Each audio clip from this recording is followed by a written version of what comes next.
يقول فضيلة الشيخ: في بعض التسجيلات تباع أشرطة إسلامية للأناشيد لكنها مصحوبة بالدفوف والطبول، فما حكم ذلك؟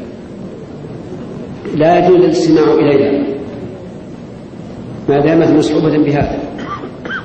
أما إذا كانت خالة من ذلك فينظر إلى موضوع الأنشودة، هل هو سليم أو غير سليم. الشيلات الحماسية المصحوبة بالإيقاعات القريبة من الموسيقى، وإذا سألنا عنها قالوا إنها مجرد أصوات، فما حكم ذلك أحسن الله إليكم؟ لا تجوز الأغاني على أي شكل كانت.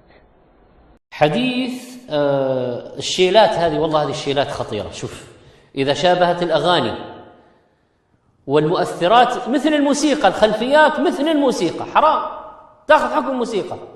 والآن في الواتساب حطوا شيلات، في الاستراحات شيلات، شباب يرقصون على الشيلات، خلاص صار غنى ورقص وملاهي وقسي القلب، تقسي القلب. الشيطان يريد أن يوقع بينكم العداوة ويصدكم عن ذكر الله، وهذه والله تصد عن ذكر الله. يصير واحد سكران طربان بهذه الأشياء، وين هذه؟ تقسي القلب. ما عادت صارت أناشيد بريئة، لا، ما هي أناشيد بريئة بمؤثراتها، ما هي أناشيد بريئة. نسأل الله السلام والعافية. أرى أنه هذه المعازف، هذه الإيقاعات التي تشبه الموسيقى هي في الحقيقة في حكم الموسيقى، كونها يعني تصدر عن عود أو كونها تصدر عن آلة كمبيوترية يتحكم فيها بالصوت وارتفاع وانخفاض، وهذا لا يؤثر. العبرة بالحاصل والناتج النهائي، الناتج النهائي تشابه بين الأمرين، فبالتالي ينبغي للمنشدين اجتنابها وللمستمعين أن يتوقعوها. المؤثرات البشرية التي تشابه الموسيقى نسمى الإيقاعات. نعم، لكنها كلها بالأصوات البشرية يعني.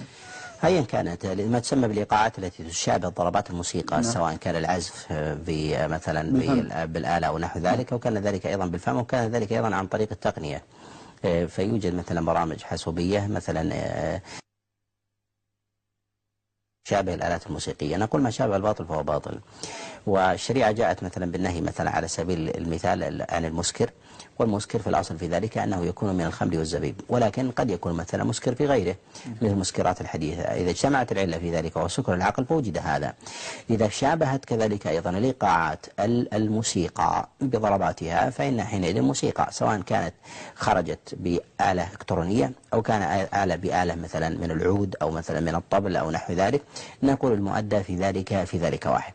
هناك من الناس من يتشبه مثلا بأمثال هذه الضربات بصوته، أوتي مثلا صوتا أو قدرة مثلا على التمثيل أو شيء من هذا فيشابهها فكأنها هي، فهل ذلك يكون من المحرمات؟ نعم، نقول هذا الأصل أنه محرم. لماذا؟ لأنه ما شابه الباطل فهو باطل. الشريعة لا تفرق بين المتماثلات، وهذه قاعدة.